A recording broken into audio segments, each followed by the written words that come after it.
Hide and seek is a horror game. You run from a pursuer, hurriedly choose a hiding spot, then just wait, with only breath and heartbeat in your ears, for a pair of legs to pass your slim field of view.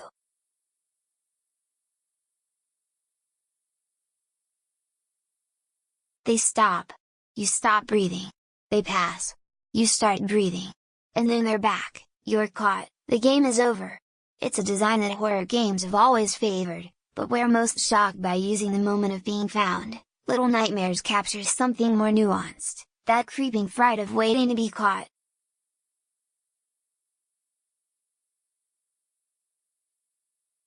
If you were going to be dull about it, you'd describe Little Nightmares as a 2D stealth puzzle platformer.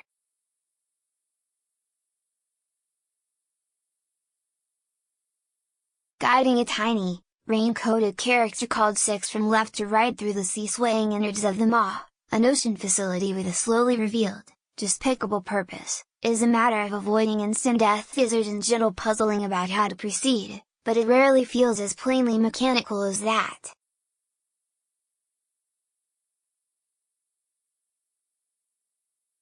At around 5 hours long, Little Nightmares feels slightly too brief. The implied sense of scale suggests there was surely more to see than the Route 6 takes. But that's perhaps testament to how much fun Tarsier has with throwing ideas at us and leaving them aside once they're done.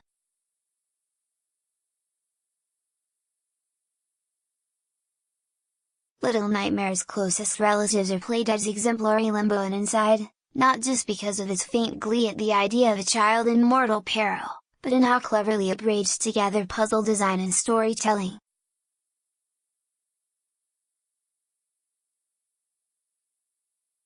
Every enemy, every room, every meat grinder you use to make a rope of sausages to swing from, contributes to the story of the Maw and Six's seeming breakout.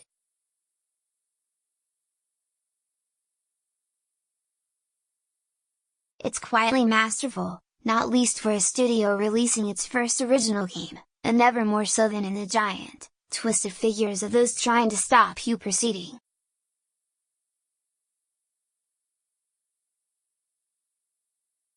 It must be said that, where Playdead's blank stories encourage debate about metaphor and meaning, Little Nightmares' wordless style is a little harder to swallow when the story seems more straightforward.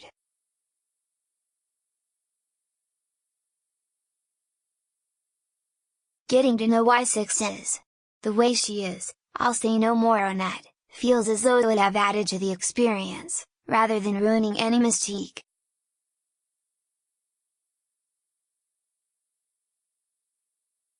A nightmarish custodian who literally sniffs you out as his hideously long arms feel their way towards your hiding place, twin butchers, fattened and deformed by God knows what, the ghoulishly beautiful woman in kabuki dress that haunts Six's dreams.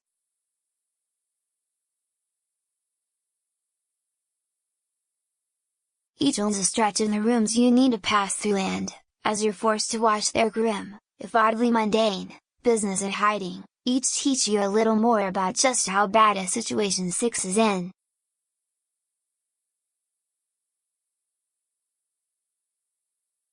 All that's left to do is creep past, outsmart them using the room around you or, most horrifying of all, realize there's no fight, only flight, and be forced to simply run past in the hope they can't catch you.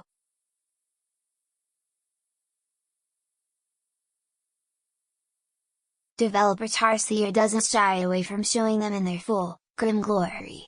You know where your predators are and what they can potentially do to you at almost all times, you're more worried about them knowing where you are.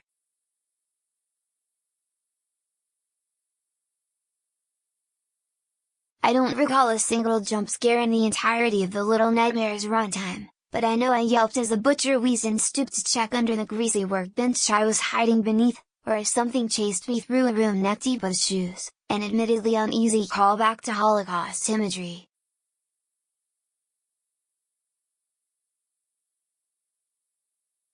Six's trespassing on their property, the sense that they know the lay of the land in a way you don't is overwhelming.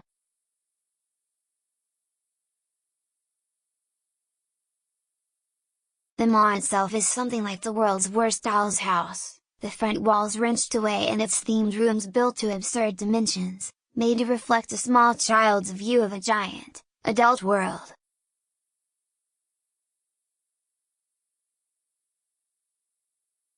It's lit like a haunted house, regularly forcing you to flick open Six's only possession, a tiny cigarette lighter, but it's more terrifying for not being abandoned.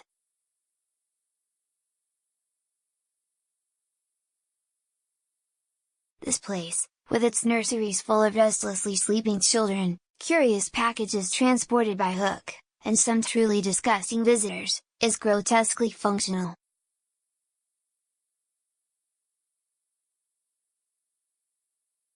It allures as much as it repulses, adding up to make for one of the best gaming locations I've seen in years, startlingly new and painstakingly tooled to encourage cautious exploration, including some very satisfyingly hidden secrets.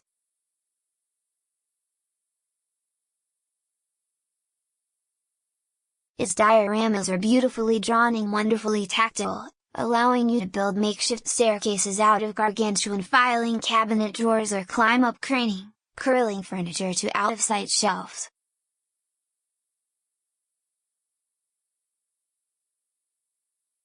Smaller objects can be picked up and thrown, most often to no benefit other than being a nice way to take your mind off things as you enjoy some appropriately childish property damage.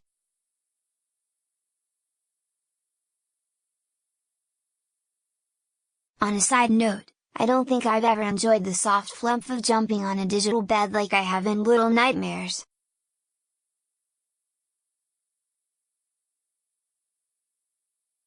It's a shame, then, that Little Nightmares' primary problems are so boring.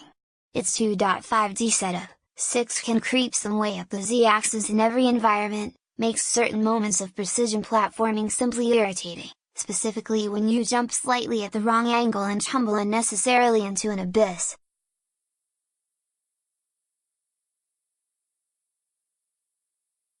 Likewise, a few of its instant death obstacles are the kind of trial and error puzzling that should have been left behind last decade.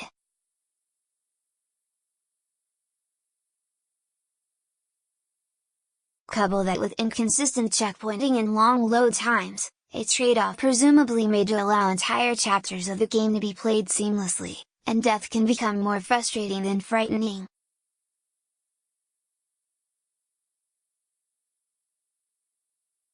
Those are occasional issues, though, more than made up for in the constant pleasure of exploration, which is enhanced by some subtle tricks.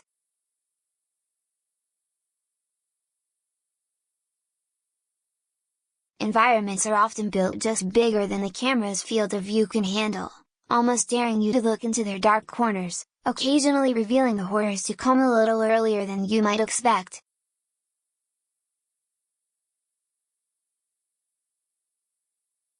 The camera itself moves with an ever so slight delay and sways with the Maw's motion rocking, giving the impression of not being a perfect lens but some floating eye watching events unfold but not being able to do a thing about it.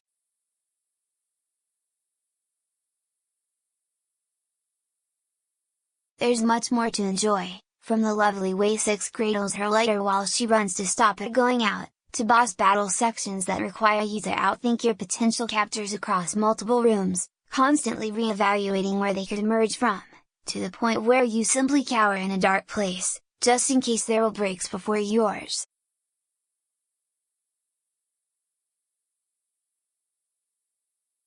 It's the quintessentially well-designed game, animation, sound, presentation, and puzzles each affecting the other in a constant, gorgeous cycle.